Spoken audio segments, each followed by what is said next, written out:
de hoje é um empresário. Ele começou pequenininho e está crescendo, e crescendo, e crescendo. Por quê?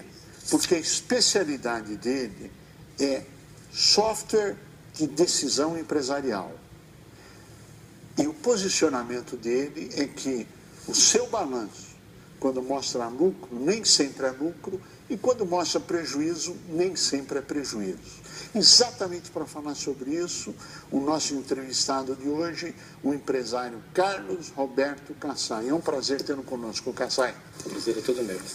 Cassai, no início da entrevista eu estava dizendo aquilo que nós estávamos conversando, que nem sempre quando o balanço mostra lucro é lucro, e nem sempre quando mostra prejuízo é prejuízo. Dá para você nos dizer onde se fundamenta isso, como e por quê? Sim. Recentemente eu fiz uma palestra para 200 formandos de engenharia. E eu fiz uma pergunta: quem fala mais que 2 línguas? A maioria. 3, a maioria. 4. E tinha um aluno lá que falava 5 línguas. Eu dei os parabéns e eu perguntei: quem fala a linguagem contabilidade? Não tinha ninguém. Aí eu falei: pronto, vocês estão prontos para ser os futuros executivos. E só que vocês vão conversar, vão passear em vários países, mas jamais vai mensurar de verdade o que é valor dentro de uma empresa, se não conhecer a linguagem de contabilidade. E essa linguagem, ela é universal. Eu posso estar conversando, eu já estive no Japão conversando com alguém da Sri Lanka, ele falava em singalês, no entanto a gente conversava sobre balanço patrimonial. Eu sou economista, mas adoro contabilidade. E quando a gente fala, tudo que eu tenho é o ativo, tudo que eu devo é o passivo, um menos o outro é o patrimônio líquido. Essa linguagem, embora pareça contábil, alguma coisa estranha ao mundo empreendedor, é a linguagem que nós devemos viver. Então, antes de eu aprender contabilidade, eu tenho que viver contabilidade. Eu já vivo, eu só preciso dar os nomes corretos. Então, já começo pelos critérios contábeis fiscais. Eu costumo dizer que eu tenho um motivo que me estimula a me candidatar a ser presidente da República, que é mudar as normas contábeis fiscais. Porque as normas fiscais, o empresário, ele não quer dar muito lucro, porque ele vai pagar muito imposto. E é o contrário, eu tenho uma contabilidade com critérios mais gerenciais, que é o contrário, eu preciso ter lucro. Então, os critérios contábeis fiscais e as normas brasileiras e as mundiais, o IFRS, já estão melhorando, mas estão aquém do valor justo, do valor real da empresa. Então você precisa fazer uma contabilidade gerencial, onde você pode apontar reavaliações, você pode ter um critério mais justo e você consegue apurar o lucro de uma forma um pouco melhor. Qual é a diferença das duas? Para que eles possam entender exatamente o que nós estamos dizendo, que quando tem lucro, nem sempre é lucro. Por exemplo, se você comprar um celular, você paga o fornecedor 10 vezes e ele vai te cobrar correção. A empresa compra o celular. E como é que a empresa paga ao dono, ao acionista? Pela depreciação, sem correção. Sem correção. Sem correção. E não se atualiza isso. Então você já começa por aí, depreciações, amortizações. Os critérios contábeis não refletem, de fato, o valor justo. A contabilidade está partindo para isso. Mas eu, como sou consultor há mais de 20 anos, eu sei ainda que existe um gap. E dizem que na Suécia ela está bem próxima, no Brasil ainda não, nos Estados Unidos não, no Japão não. Você precisa, na verdade, trabalhar com uma contabilidade gerencial. A única ciência que segura uma empresa é a contabilidade gerencial. Contábil e financeira. Você tem que apurar o lucro, tem que olhar a projeção de caixa e o balanço patrimonial. Sem esses 3 relatórios, você não pode seguramente ter uma empresa na mão. Bom, então você acabou de provar que a falta do retorno do investidor da correção, ele pode estar apresentando um lucro e na verdade não tem lucro. É isso? E quando é prejuízo e não é prejuízo? É o caminho inverso? Ou isto não é uma afirmativa correta? Pode ser uma afirmativa, que existem os tributaristas, os grandes que investem nessa parte, e eles vão fazer de tudo para apresentar, não de fato, o valor da empresa, que é justamente para ganhar dinheiro na parte tributária. Agora, o que você precisa? Eu defendo que a gente precisa ter uma contabilidade justa e gerencial. E você pode até comparar com a real e você explica as diferenças. Agora, isso eu defendo principalmente. Essa ferramenta é o que segura uma empresa num mundo competitivo como hoje. Bem, você é especialista, a sua empresa se especializou em fazer sistemas de implantação de modelos de decisão. E você trabalha hoje só para grandes corporações, corporações multinacionais, corporações, as maiores do país. Essa afirmativa é correta. Muito bem. O que é um modelo de decisão? Ele tem que ser algo que a gente utilize desde cima até abaixo, tem que ser uma forma mais simples, e a melhor ferramenta para isso é a contabilidade gerencial, que você tem que usar nos dias de hoje e planejar o futuro. Então, o futuro, ele já pode ser calculado, são poucas variáveis que você não consegue calcular. Então, você estima, não é bruxaria isso.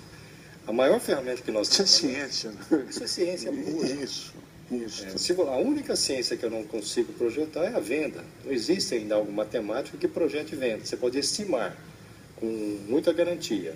Estimou a venda, eu projeto lucro, fluxo de caixa e o balanço patrimonial. Ou seja, é uma ferramenta que hoje as grandes corporações usam e que seria o sonho de consumo do micro e pequeno empresário, é isso? Exatamente. E será que um dia o micro e pequeno vai ter acesso a modelos de decisão como esse? Com certeza. O microempresário tem uma coisa muito bacana. Ele, embora seja microempresário, ele tem uma mente que controla a empresa toda. A diferença do grande é que ele não consegue controlar uma empresa toda, porque ela é muito grande e não cabe na cabeça. A pequena empresa cabe. Então, o microempresário, ele não precisa de imediato ter uma solução de sistema, de software. Basta conceitos, onde ele pode controlar isso com uma planilha, Excel e tudo mais. Mas é importante eles investirem em conceitos. Onde que ele busca esses conceitos? Ele pode buscar em cursos mas de alta performance. Por exemplo, nós estamos levando para o segundo semestre de agosto uma tentativa de 2012. Um dos cursos que é o MBA Controller da FIPECAF. É excelente. Na verdade, é um mestrado para executivo em apenas 1 ano e meio.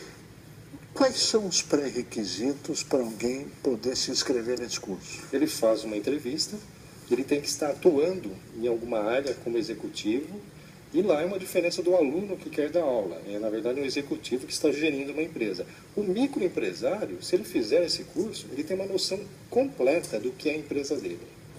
Ou seja, isto traria a ele a compreensão, caso não tenha, na experiência do dia a dia, de novos mecanismos e novas sistemáticas de gestão? Com certeza. Por exemplo, ele já vive tudo isso hoje, mas se ele entender a ciência, ele otimiza. Quando ele está pensando, na verdade, ele está fazendo um cenário. E dentro desse cenário ele pode fazer inúmeras simulações. E quando você está visualizando lucro, você tem que imaginar o seguinte: às vezes eu estou dobrando o lucro e estou triplicando a dívida. Mas o lucro está bem, e essa dívida está indo no caixa, então o caixa está bem. Ele precisa entender um pouco do balanço patrimonial. Ou seja, o equilíbrio das coisas e qual o rumo da decisão a ser tomada. Exatamente. O que você diria para o micro e pequeno que hoje não tem dinheiro para investir em programas como esse? Qual seria a sua orientação? Qual seria o seu recado para quem está nos assistindo? Invista em aprendizado, focando a parte do balanço patrimonial. Porque a verdade é o seguinte: uma empresa, a maior taxa de lucro que eu já vi em 80 clientes gigantes é 20% líquido depois de empresa. É muito grande. Só que uma empresa não enriquece só com o lucro. Ele também gera valor, não só com as vendas, que é o lucro, mas com o uso do caixa, que é um produto, e com o uso do próprio nome da empresa, a própria empresa. Se a empresa é forte, ela obtém aquilo que faz o microempresário crescer, que é o investimento. Uma empresa tem 30 anos, ela tem 30 anos de nome, é o goodwill, é o nome da empresa. Se isso for forte, isso vale mais às vezes do que a carteira de cliente deles, ou o próprio caixa que ela tem, porque ela pode gerar, ela pode duplicar, triplicar, de uma forma assim, muito forte, através de um patrimônio mais forte. Kassai, Quem está nos assistindo, que queira saber onde tem cursos, que tipo de cursos, etc., onde que ele pode buscar isso? Ele pode buscar no site da própria FIPECAF, é www.fipecaf.org.br, ou no nosso site www.casai.com.br. O que é FIPECAF? É uma fundação de pesquisa da FEA-USP. Ela é coordenada por professores da FEA-USP. Atualmente é o Dr. Irã quem assume. Ele é bastante empreendedor e junto com ele eu estou tentando levar para Jundiaí, porque no centro de São Paulo é muito difícil o trânsito. E muitas pessoas da região próxima de Jundiaí, às vezes São Paulo, vão até Jundiaí, né? Então, na verdade, você está querendo pegar a experiência acumulada da USP, levá-la para Jundiaí, num primeiro momento, se eu te conheço bem, e depois você quer espalhar isso por outras regiões do Estado, focado em empresários. Exatamente. O que nós temos de interessante, eu conversei com ela, que é o consórcio de empresas e fazer MBA de turmas fechadas. Então, por exemplo, se eu reunir empresários de pequenas empresas, eu posso fazer um curso focando para eles. Então, os exemplos, os exercícios são em cima de casos reais. Com esses novos conceitos, essa nova visão. Com essa nova visão. Você hoje tem 80 grandes clientes, né? Claro que para você tê-los como clientes e mantê-los como clientes é porque o seu programa dá resultado. Caso contrário, você não teria nenhum deles. Aprimorou, sem citar aqui empresa, enquanto o resultado dessas empresas, numa média geral? Bom, em primeiro lugar, tem empresas que estão no prejuízo. Então, só o fato de sair do prejuízo, você já aumenta 2%, 3%. Ou seja, tem empresas que estavam perdendo dinheiro e com o seu software de decisão, eles deixaram de perder dinheiro e começaram a ganhar dinheiro. E eu tenho um caso real que ele aumentou em 8%, uma empresa muito grande. 8% a mais de lucro em função de tomada de decisão. Ou seja, boas decisões levantam uma empresa e má decisão afunda qualquer empresa, é isso? Exatamente. Bem, nós chegamos ao final do nosso tempo e eu pediria as suas considerações finais. Eu iria fazer algo totalmente diferente do mundo contábil, do mundo financeiro, eu ia fazer arquitetura. E eu descobri que o arquiteto, quando ele faz um projeto, ele não teve ciência contábil e financeira, mas ele já está definindo todos os custos, a começar do salário que precisa a pessoa para morar naquela casa. Então, a educação financeira, ela deveria ser ensinada desde o pré-primário. O mundo estaria melhor se as pessoas soubessem fazer conta, não só olhando o lucro, mas a projeção do fluxo de caixa e o balanço patrimonial. O mais nobre deles é o balanço patrimonial. E a maioria não gosta de ler um balancete. É o relatório mais importante e conhecido universalmente. Mesmo mudando o critério, eles são muito parecidos. Então, você conhecendo isso, você nunca vai ter, uma empresa nunca vai à falência. E uma coisa que eu acho interessante, nós vamos durar próximos de 100 anos, alguns acima. Uma empresa tem a vida eterna, desde que se olha o balanço patrimonial, você acha o equilíbrio. O equilíbrio se chama retorno de investimento. Ou seja, ninguém chega a ser grande à toa e chegou a ser grande porque tomou as decisões corretas na hora certa e do jeito certo. E com conhecimento científico e a determinação de implementá-lo. Sim. Nós queremos agradecer muito a você, Carlos Alberto Kassai, que esteve conosco. Queremos agradecer muito a sua audiência e com a certeza que estaremos juntos na semana que vem. Até lá! Lei Geral das